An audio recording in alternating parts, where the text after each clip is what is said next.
So, okay guys, this is Joshua Bustre here. Pero syempre, hindi tayo mag-re-review ng rap battle. Sa susunod na lang, guys. By the way, itong i-review natin, itong kay Looney, yung election verse niya, guys. Pero bago ang lahat, bago ako magsimula, huwag niyong kalimutan mag-subscribe sa aking YouTube channel. Ang pangalan Joshua Bustra, yung mismong pangalan ko talaga, guys. So guys, simulan na natin itong kay Looney. Ayoko nang bumoto. Nakakawalang gana na. Kung mismo yung ipapalit, ganun din at kagaya niya.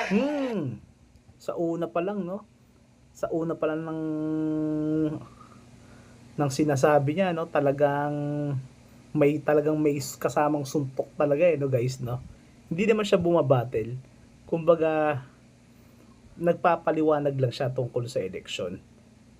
Grabe, ganda ng pagkakatahi-tahi ng mga letters, no, guys, no? Pati tugma niya, no? Sige, tuloy natin. Ayokong bumoto kasi wala akong mapili, di ba? Ang haba ng pila at dumi sa daliri. At nakakainis kapag nalaman mo na yung pinapanalo mo, kurakot kasalanan mo pa. Hindi, kasi kung para sa akin, doon sa point ni Looney na yung piliin natin yung dapat iboto natin, yun yung pino-point out ni Looney. Pero para sa akin, kaya lang naman may nananalong mga corrupt politicians dahil din naman sa mga ayudang dahil dun sa mga pagbili ng boto ng mga politiko para manalo sila Kaya sila nananalo kasi nagbabayad din sila.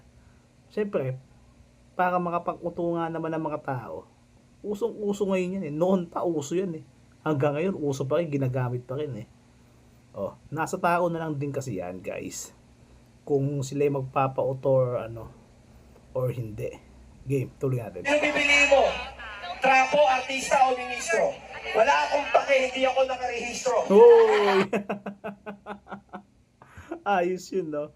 Sinong pipiliin, trapo, artista, or ministro? Wala akong pake. Kasi hindi ako nakarehistro. Doesn't mean ayaw niya sa politika. Itong pino-point out ni Looney sa sa lyrics niya. Game.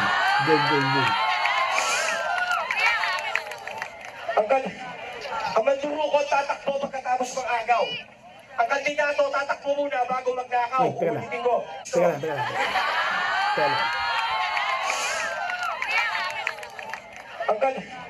Ang mandurukot tatakbo pagkatapos ng agaw. Ang kandidato tatakbo muna bago magnakaw. Ulitin ko. Hoy! Legit. Super legit. Ito yung ito yung ibig sabihin ng linya ni Looney yan, guys. Halimbawa, mga tao diyan sa kalye, magnanakaw muna sa katatakbo. Ang ibig niya sabihin diyan, guys, kapag kapag mahirap ka, halimbawa, hindi ka naman sikat, hindi ka naman politiko, madali kang huhulihin ng pulis. Unlike doon sa mga politiko na kaya nilang lusutan yan. Alam niyo kung ba't nila nalulusutan yan? Kasi may nagbabayad sila, may pambayad sila sa mga abogado nila. Kaya nilang baliktarin yung batas. Yung pinopoint ni Looney, yung sinasabi ni Looney, tatakbo muna saka magnanakaw. Ouch! Lahat ng politikong mga corrupt talagang matatamaan dun sa sinasabi niya. Ibang klase ka, Luns, wala akong masabi. Saludo ako sa iyo. Napakaganda ng lyrics mong yan. Wala akong masabi, grabe. Iba ka, Luns, iba ka. Kaya ikaw talagang idol ko sa flip top Ibang klase yung mga ibang klase yung sangkap mo diyan sa paggawa ng mga kanta. Pag bumabattle ka, talagang ako'y hangang-hanga sa iyo. Game, tuloy natin. Sabi ko, ang mandurukot tatakbo pagkatapos ng agaw. Yung kandidato tatakbo muna bago magnakaw. Oh! Kaya ayoko bumoto. Puro kayo moto. Puro bago ang auto, pero walang katoto. Ano na sinasabi, marami ang bobo. Yung mga matalino manggagamit at kokontsabahin ng lahat para magamit yung pondo. Kaya ayoko bumoto. Pero, meron pa rin mananalo kahit ayoko bumoto. Basta't meron siyang milyong-milyong iboto na bobo. Totoo yun. Marami pa rin taong nauuto ng mga politicians na yan. Alam niyo kung ba't sila alam niyo kung ba't marami sila nauuto? Marami pa rin humahanga sa mga ganyan. Kasi ito, pera. Alam nyo, ito, iba yan, pera. Kayang-kaya kang patinuin yan eh. Kayang-kaya kang patahimikan ng pera eh. Kayang-kaya ka rin niyang pasayahin. Oh, di ba? To naman, di ba?